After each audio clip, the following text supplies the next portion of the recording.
Morning, everyone. Well, the question is sometimes asked, why don't Catholics tithe? There are some religions, some congregations that insist on tithing. In fact, if you join the congregation, they want to actually have a look at your bank statement and say, right, okay, 10% of that comes to us. And they enforce the tithing. You actually sign up to contribute. You have to put a stop order on your account.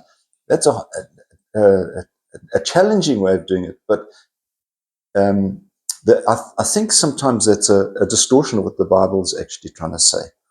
Yes, the Bible does talk about tithing meaning a tenth, but it doesn't talk specifically about finances. Within the Catholic Church, our understanding of tithing is we give of our time, talents, and treasure, not just treasure.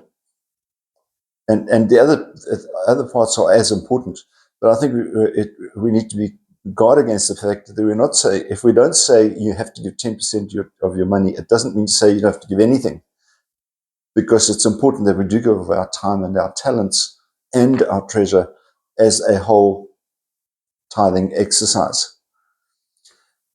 Tithing is as I say, it's a way of some churches making themselves very wealthy, and some would argue that that's quite important, because if they were not wealthy, they'd not be able to offer the things that they do. And it's a fair comment. The Catholic Church is not that kind of church. We're a missionary church. We are out there for everybody, and even those who are poor are able to benefit, even if they're not able to contribute.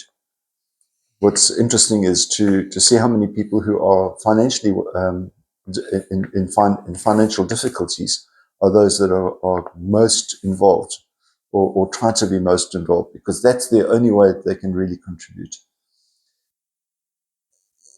Historically, the concept of tithing was only binding to the Jewish people of the time. And Jesus effectively said, well, the expectation of tithing has passed now that he is around.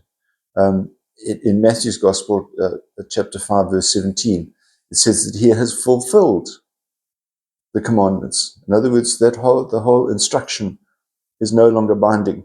Not to say that's not important, but to say that the way in which the Bible might suggest that it is important to continue with that as a financial contribution isn't necessarily accurate for today's time.